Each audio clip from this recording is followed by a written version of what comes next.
Semangat pagi Indonesia. Hai anak-anak sahabat Erlangga, selamat datang di Erlangga Classroom. Erlangga Classroom adalah tayangan persembahan penerbit Erlangga yang akan membantu sahabat Erlangga belajar bersama di masa pandemi ini. Ingat ya, untuk selalu menjaga protokol kesehatan, seperti mencuci tangan, memakai masker, serta menjaga jarak. Semoga anak-anak sahabat Erlangga sehat-sehat semua. Hari ini bersama saya, Ibu Hening Pratiwi, kita akan belajar tentang pembahasan soal-soal PAT. Materi ini adalah untuk anak-anak sahabat Erlangga jenjang SMA kelas 11. Selama acara berlangsung, anak-anak sahabat Erlangga bisa bertanya di kolom komentar ya. Sudah semangat belajar kan? Yuk, kita simak bersama.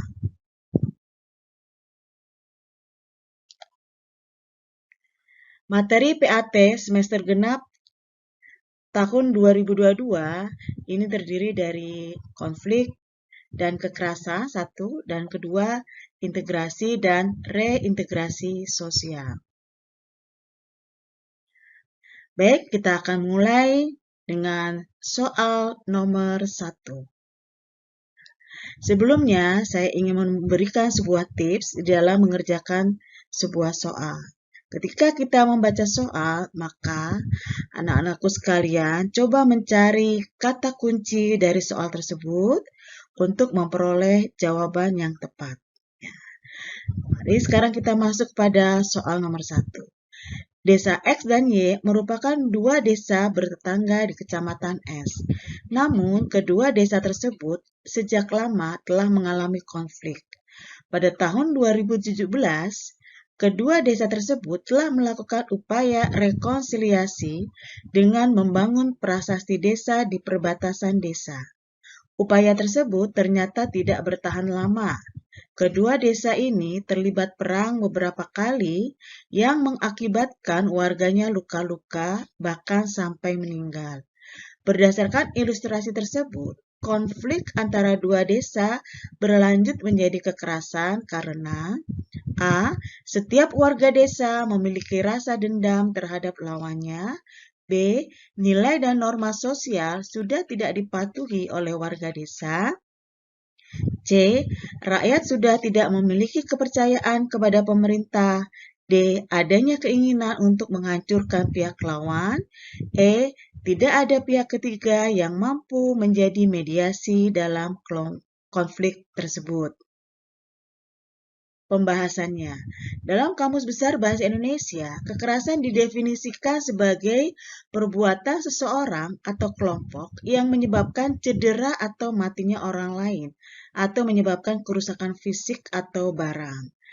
Secara sosiologis, kekerasan umum terjadi saat individu atau kelompok yang berinteraksi mulai mengabaikan norma dan nilai-nilai sosial dalam mencapai tujuan masing-masing.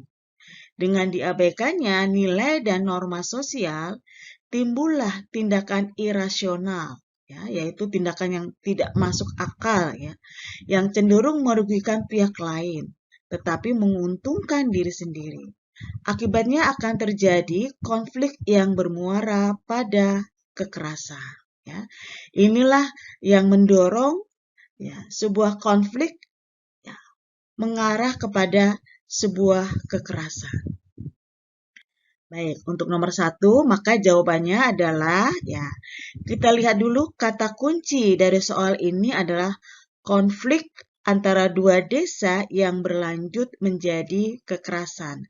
Pada saat pembahasan sudah dituliskan bahwa sebuah konflik ya akan bermuara pada kekerasan jika nilai dan norma sosial sudah tidak dipatuhi oleh warga desa. Sehingga untuk soal nomor 1 jawabannya adalah B. Baik, kita lanjut untuk soal nomor 2. Beberapa kasus kerusuhan antar supporter dua klub sepak bola di negara X merupakan contoh kekerasan menurut teori A. Dominasi, B. Keberagaman, C. Faktor kelompok, D. Faktor individual, E. Dinamika kelompok. Pembahasan. Ada beberapa teori tentang kekerasan yang harus kita ketahui, ya, yaitu yang pertama, teori faktor individu. Menurut teori ini, ya, beberapa ahli berpendapat bahwa perilaku kekerasan itu berawal dari perilaku individu, agresivitas perilaku seseorang, sehingga menimbulkan sebuah kekerasan. Jadi, kekerasan dimunculkan dari faktor perilaku individu. Teori kedua adalah teori faktor kelompok. Beberapa ahli mengatakan bahwa setiap individu cenderung membentuk kelompok dengan mengedepankan identitas berdasarkan persamaan ras, agama, atau etnis. Identitas ini cenderung dibawa ketika berinteraksi dengan orang lain. Benturan antara identitas kelompok yang berbeda sering menjadi penyebab kekerasan. Teori kekerasan yang ketiga adalah teori dinamika kelompok. Kekerasan timbul karena adanya deprivasi relatif, ya, atau kehilangan rasa memiliki yang terjadi dalam masyarakat karena adanya perubahan sosial yang terjadi begitu cepat, yang tidak mampu ditanggapi dengan seimbang oleh sistem sosial dan nilai masyarakatnya. Jadi sebuah kekerasan terjadi ketika suatu kelompok menghadapi perubahan sosial, ya, karena hilangnya atau ketakutan, ya, akan hilangnya kepemilikan mereka, sehingga muncul kekerasan. Baik, kita lihat untuk soal nomor 2, jawaban yang tepat adalah, ya, kita lihat kata kunci dari soal ini adalah kerusuhan antar supporter dua klub sepak bola. Dalam peristiwa konflik ini, maka yang melakukan kekerasan adalah supporter dua klub sepak bola. Dua supporter klub sepak bola ini sudah tentu mereka memiliki, ya, identitas yang berbeda, di mana identitasnya itu terjadi perbenturan, ya. Yang satu membela klub A, misalnya, yang satu membela klub B, ya, sehingga terjadilah perbenturan antar kelompok. Untuk nomor 2, maka jawabannya adalah C, faktor kelompok, ya. Teori yang tepat adalah faktor kelompok. Baik, kita lanjutkan untuk soal nomor 3. Konflik yang berasal dari kekecewaan individu atau kelompok terhadap sistem dan tuntutan-tuntutan yang terdapat dalam hubungan sosial disebut dengan konflik A. Rasial, B. Realistis, C. Antar kelas, D. Konstruktif, E. Non-realistik.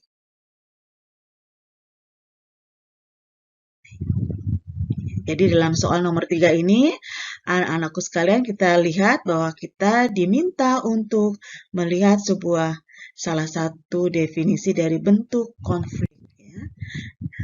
Kita lihat bahwa pembahasannya sekarang, ya. Menurut Lewis Althusser, konflik dibedakan atas dua bentuk, yaitu satu, konflik realistik. Yang konflik realistik adalah konflik yang berasal dari kekecewaan individu atau kelompok terhadap sistem dan tuntutan-tuntutan dalam hubungan sosial. Contohnya, para karyawan mogok kerja untuk melawan manajemen.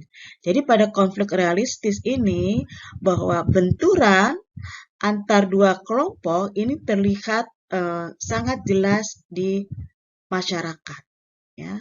Bagaimana dua kelompok itu saling terjadi perbenturan, perbedaan kepentingan, itu sangat nampak, sehingga disebut konflik realistis.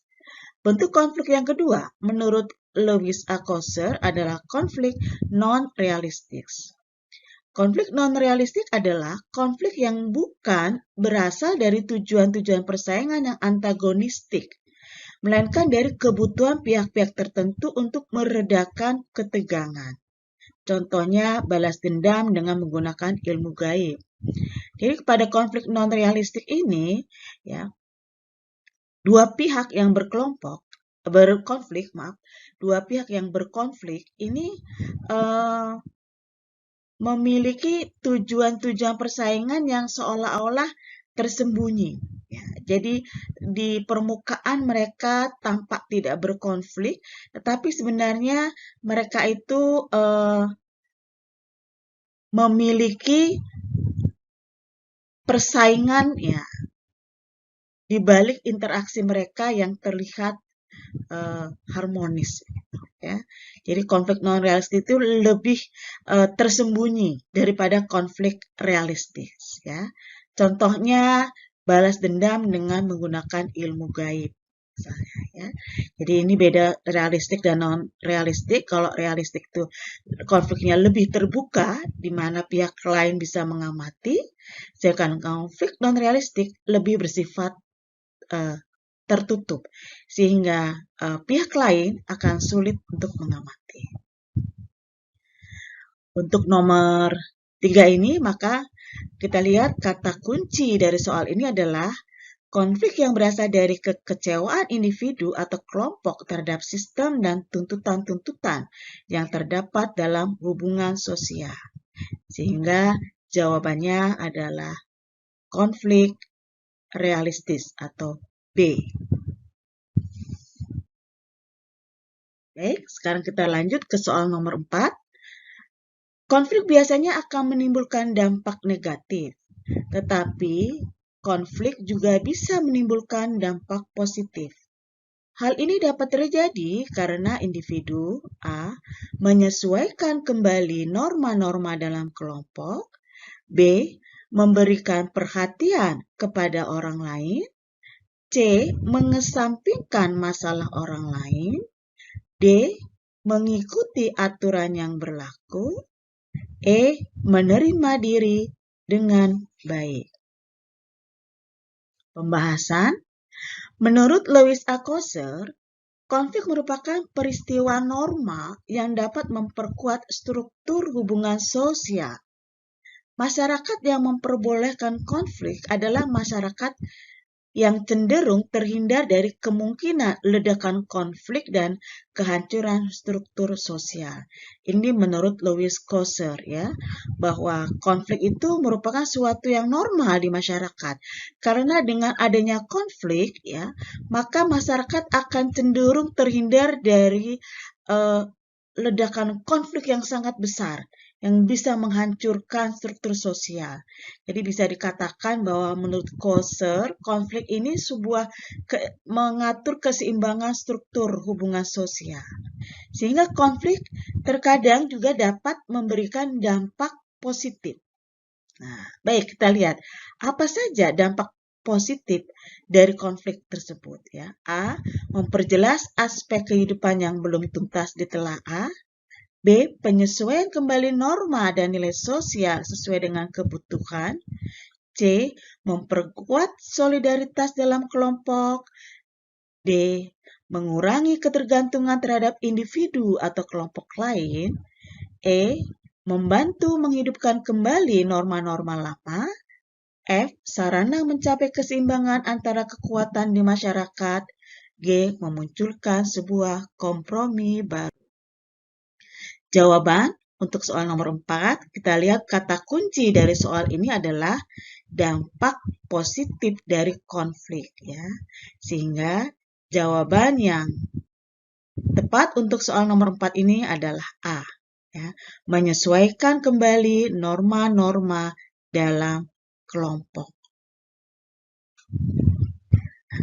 Sesuai dengan pembahasan yang tadi sudah saya berikan, ya, dampak positif dari konflik. Baik, kita lanjut ke soal nomor 5. Masyarakat tradisional memiliki mobilitas yang rendah karena tingkat homogenitas yang tinggi dan belum banyak terdapat pembagian kerja. Hal ini menyebabkan proses integrasi akan berlangsung secara A. cepat, B. statis, C. lambat, D. stagnan, E. bertahap.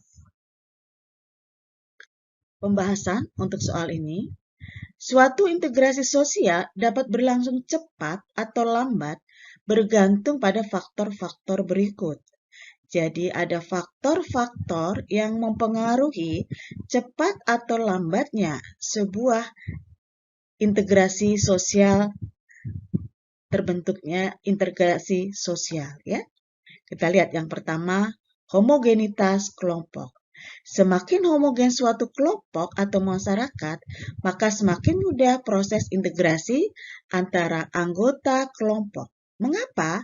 Karena memiliki banyak persamaan antar anggota kelompok, sehingga proses integrasi akan semakin cepat. Besar kecilnya kelompok. Dalam kelompok kecil, tingkat kemajemukan anggotanya relatif rendah dan komunikasi semakin efektif, sehingga semakin mudah terintegrasi. Sedangkan dalam kelompok besar terjadi hal yang sebaliknya. Ya, komunikasi pada kelompok besar akan semakin tidak efektif, ya, karena anggotanya belum tentu saling mengenal, ya.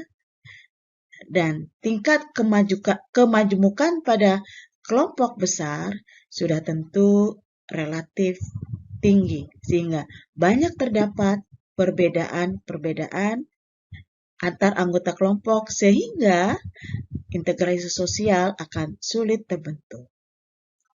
C. Mobilitas geografis. Semakin sering anggota masyarakat datang dan pergi, semakin sulit integrasi terbentuk, karena harus menyesuaikan diri dengan masyarakat yang dituju. Ya. Jadi semakin tinggi tingkat mobilitasnya, maka akan semakin sulit sebuah individu atau kelompok, ya, untuk menyesuaikan dengan masyarakat yang dituju, karena membutuhkan suatu penyesuaian yang cepat, gitu ya. Tetapi semakin rendah tingkat mobilitas, maka tingkat penyesuaiannya pun semakin rendah, sehingga integrasi sosial akan semakin cepat terbentuknya. D. Efektivitas komunikasi. Semakin efektif komunikasi berlangsung, semakin cepat pula integrasi masyarakat tercapai. Ya. Tapi sebuah komunikasi yang tidak efektif, misalnya bersifat tertutup, ya, kurang toleransi, tidak simpati, ya, maka akan sulit untuk terbentuknya integrasi sosial. Jawaban untuk soal ini adalah, ya, kata kuncinya kita lihat mobilitas yang rendah karena tingkat homogenitas yang tinggi, ya. Ini akan menyebabkan proses integrasi akan berlangsung secara cepat, ya. Karena individu atau kelompok yang mengalami mobilitas yang rendah dengan tingkat homogenitas yang tinggi tidak membutuhkan penyesuaian yang cepat dan memiliki banyak persamaan, ya, sehingga integrasi sosial akan cepat terbentuk. Baik, kita lanjut kepada soal nomor 6. Masyarakat Indonesia adalah masyarakat yang majemuk dalam ras, suku, bangsa, dan agama. Namun masyarakat Indonesia dapat dipersatukan dalam satu negara kesatuan Republik Indonesia. Bentuk integrasi yang terwujud disebut integrasi normatif karena A. Adanya norma yang mempersatukan yaitu Pancasila. B. Fungsi-fungsi lembaga sosial mampu mempersatukan masyarakat. C. Peran sosial tokoh masyarakat menjadi contoh teladan masyarakat. D. Kekuasaan dari pemerintah yang bersifat memaksa. E.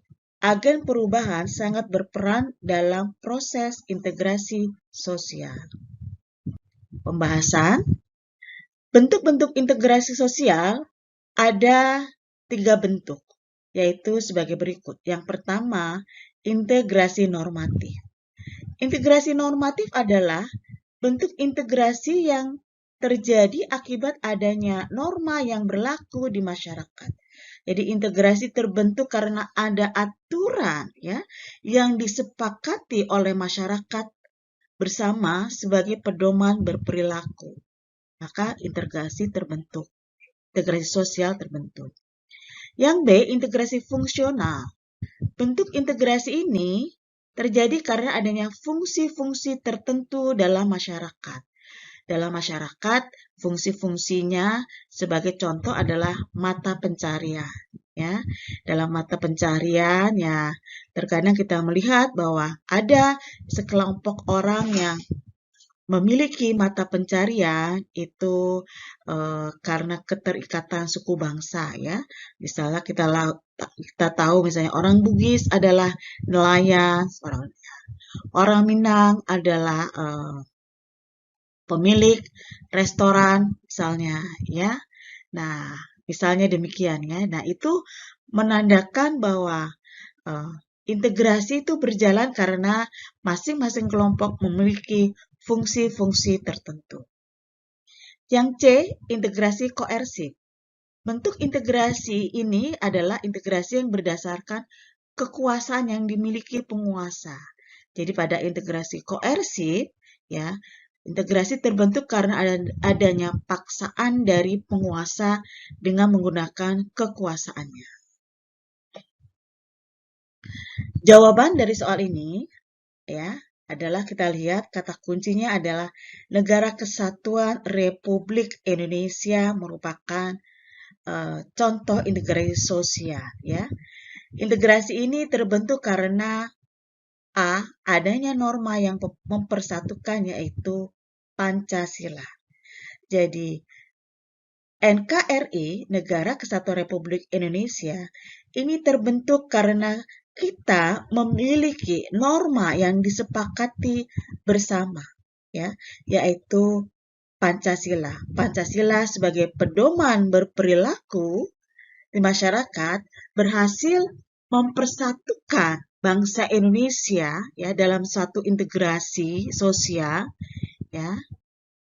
Walaupun bangsa Indonesia itu memiliki identitas suku, bangsa, agama, ras yang berbeda-beda. Jadi jawaban yang tepat untuk soal ini adalah A. Soal nomor 7. Integrasi sosial dapat dikatakan telah tercapai apabila A. Melakukan berbagai kerjasama, B.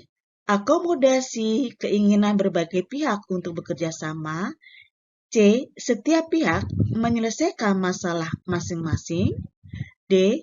Masing-masing pihak memperhatikan kepentingan dan tujuan bersama, E. Masing-masing pihak tidak lagi membedakan dirinya dan melebur jadi satu.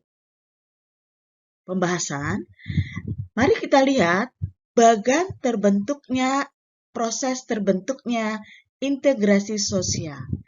Integrasi sosial terbentuk melalui sebuah proses yang diawali oleh apa yang disebut dengan akomodasi. Pada proses akomodasi ini, maka terjadi pengendalian diri dari pihak-pihak atau kelompok-kelompok yang memiliki kepentingan yang berbeda untuk berusaha mengatasi perbedaan dan mengakomodasi keinginan, harapan, atau kebutuhan yang berbeda. Mengakomodasi ini di sini bisa disebut juga menjembatani keinginan, harapan, atau kebutuhan yang berbeda. Jadi dalam proses akomodasi, kelompok yang berbeda ini saling bertoleransi ya untuk menjembatani keinginan, harapan, atau kebutuhan yang berbeda. Akomodasi akan berlanjut dengan proses apa yang disebut dengan akulturasi. Pada proses ini, maka kelompok-kelompok yang berbeda mulai menerima unsur-unsur baru melalui perubahan sesuai struktur masyarakat yang ada. Jadi, kelompok yang berbeda mulai saling menerima unsur-unsur baru ya, sehingga terjadi perubahan struktur masyarakat yang ada, tetapi masih mengandung unsur-unsur lama di dalam struktur tersebut. Itu proses akulturasi. Kemudian proses integrasi dilanjutkan pada asimilasi. Pada proses asimilasi ini, maka sudah terjadi suatu peleburan gitu ya, suatu penyatuan ya, sebuah penyatuan ya, di mana masing-masing pihak tidak lagi membedakan dirinya dengan anggota lain. Batas-batas di antara mereka akan hilang, melebur menjadi satu. Itu dalam proses asimilasi. Maka pada tahap asimilasi, maka proses integrasi sosial sudah terbentuk ya.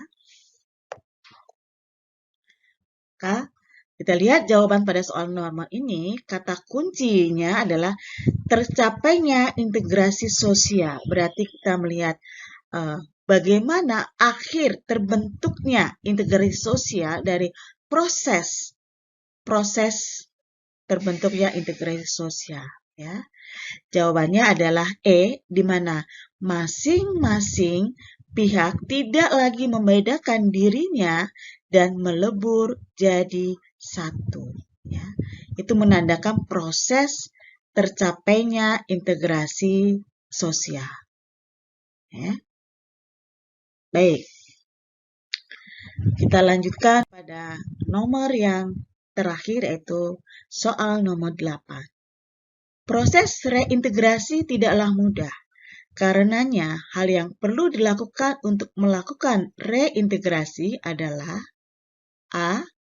Membangun kembali jaringan hubungan yang telah rusak. B. Pengetahuan akan unsur-unsur kebudayaan yang berbeda. C. Menciptakan kesadaran akan harmonis sosial. D. Merendahkan kebudayaan lain. E. Menciptakan kedamaian.